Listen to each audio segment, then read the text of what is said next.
Hello, friends. Welcome back. Welcome in the series of learning the national income, and today's topic in hand is final versus intermediate goods. So, when we talk about final versus intermediate goods, before beginning with the concept, let's talk about some related and most vital concept, and we call it production boundary. So, what do you mean by the term production boundary? This is a common topic of business studies and economics. So, let's take a very simple example and traditional. We have read this example in the previous classes as well, that a farmer grows wheat,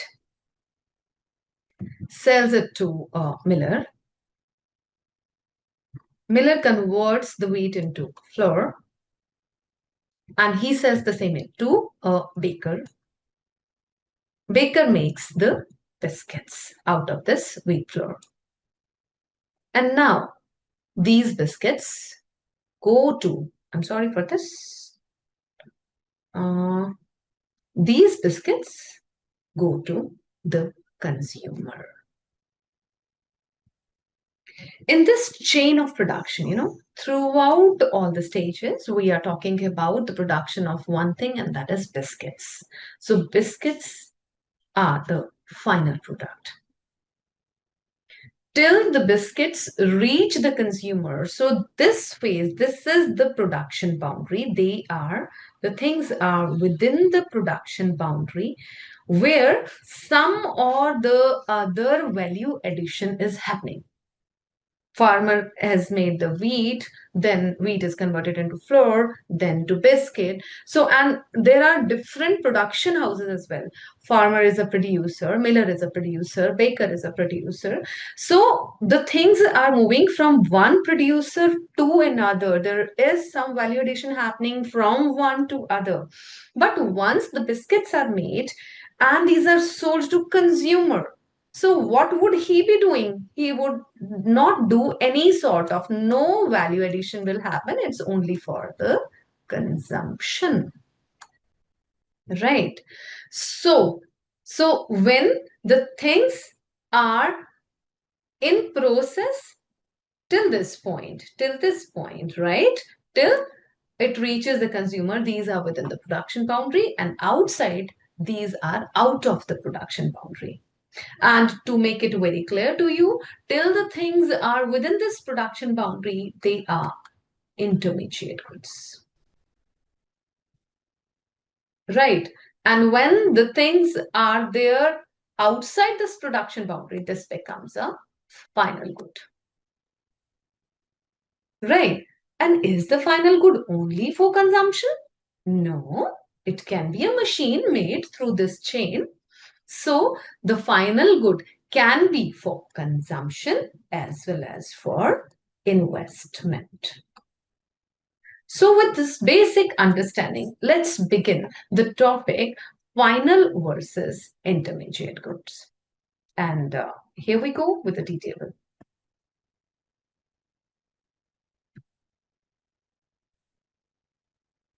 Right. So we have final goods versus the intermediate goods.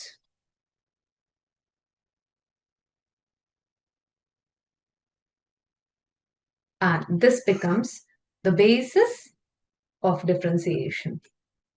Right. If I take you back to the very first topic of this national income calculation, which talks about the primary two units, one is the household and the other is the firm. Households are the consuming units and firms are the producing units, right? So, consumers as well as producers buy the final goods. So, final goods can be for consumption, right, as well as for investment. Try and understand. I'm trying to make it clear here that we have two sector model. The household sector primarily has the things for consumption, and the firms, the other sector, the producing sector, takes the things for investment and capital formation. So this is the main motive why the things are bought, right? So this is the basis, means what is it used for? Used for either the consumption or the investment. And intermediate things, when the wheat was sold to the miller, so he added some value to it, so it is for further processing. So it's either to process it further processing, or for reselling, or for resales, means that for a miller, the flour is finally done at his level. So it's to be resold to the baker to process it further. So this, when we say wheat or flour, these two are the intermediate stages of biscuits. Right. Moving little ahead. From this example only, we get to know that what is the basic purpose, what is the basic usage of final goods. Final goods are for consumption or for investment, whereas the intermediate goods are for further processing or for resales. And we have taken the example of production boundary. So we now very well know that final goods are outside the production boundary, whereas the intermediate goods are within the or inside the production boundary. We also know why the things are within the production boundary, because one or the other producer is adding certain value to it. So the next point of difference is value addition. Is there any value addition to happen?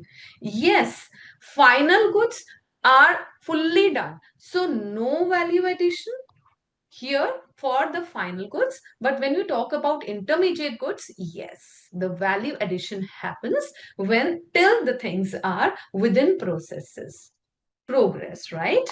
And when we talk about why are we studying this concept, actually, these type of questions are primarily asked for 3 to 4 markers. So you must have solid 4 marks of clear differentiation.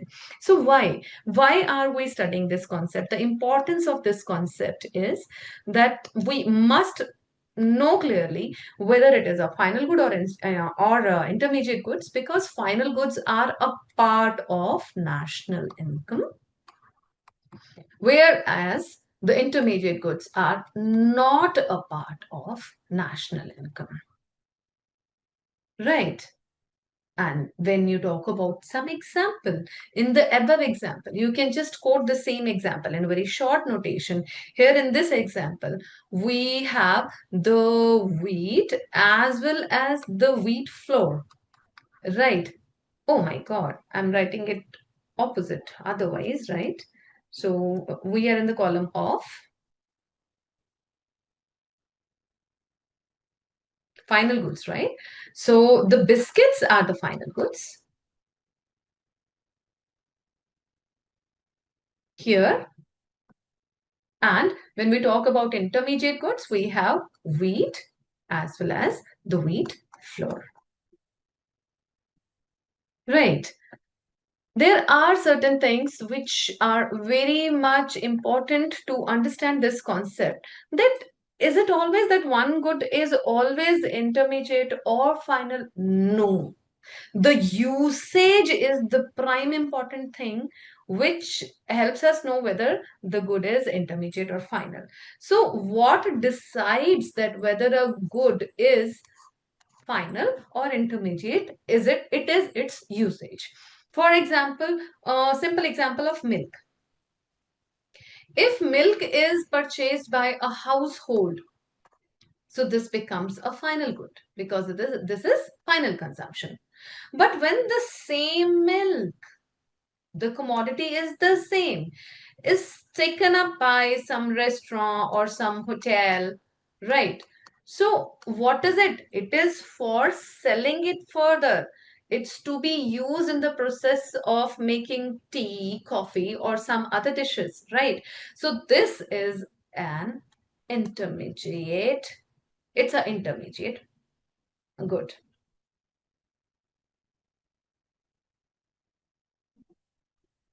Right. There is something more added to this. Yeah, examples. You have hundreds of examples, giving you some of them. Like if a farmer is there, right? So farmer, if is taking up insecticides, pesticides, weedicides, so what are they? They are not the final things, the intermediate, because these are the expenses related to the production of the goods, right? So if a printing press buys some stationery item, your school buys some chalks, dusters, so these would be the intermediate goods. Let's take the example of paper. So if paper is taken by households, it is a clear example of the final production, so final consumption. Hence, it is final good. They are not to sell it further, they are not to process it further, right? But when you're talking about a school buying the papers, so maybe the school is buying the paper for some internal work, administrative work, for printing the question papers or whatnot. So this is for further process. So hence it becomes intermediate, right? But at the same time, you must note that there may be some stock of paper left unused by the school over a period of 1 year. I'm saying stock left unused, right? Say 100 packets were ordered and only 80 were used up, 20 are still left. So stock unused would definitely be transferred for the next session's usage. So it becomes an investment. And when we talk about investment, investment is always a final good, because this unused stock would be put forward in the accounts, and you would be needing less number of papers for the ongoing session then, because you would utilize the previous stock. So that becomes a sort of investment for the next year. You use it as a stock. Hence, unused material would be a part of, would be categorized as final good.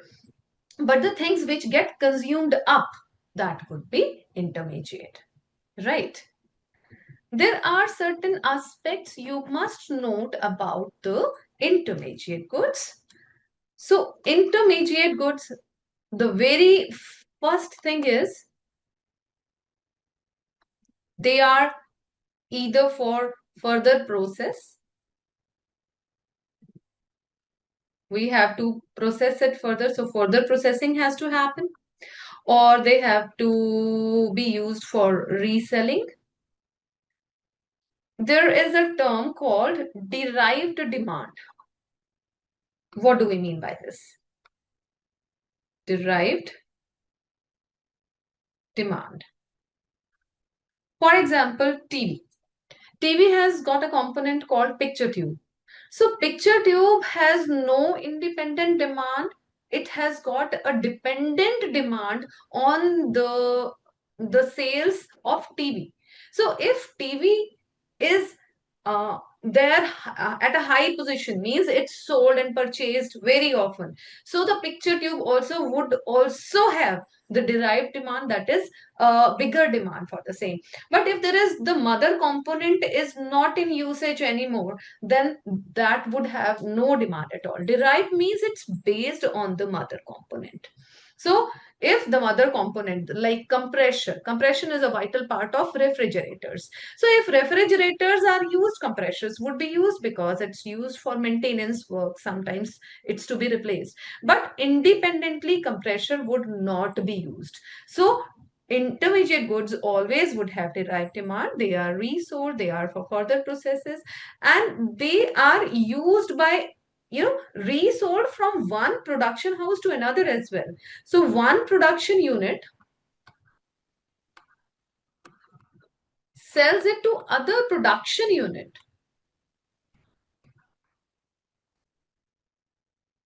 because there is some validation that has to happen. It's not the final thing.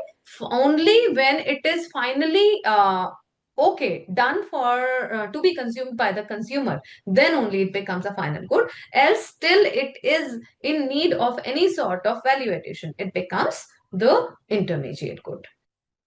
So I hope the topic is very much clear to you. With this, see ya. See you in the next video.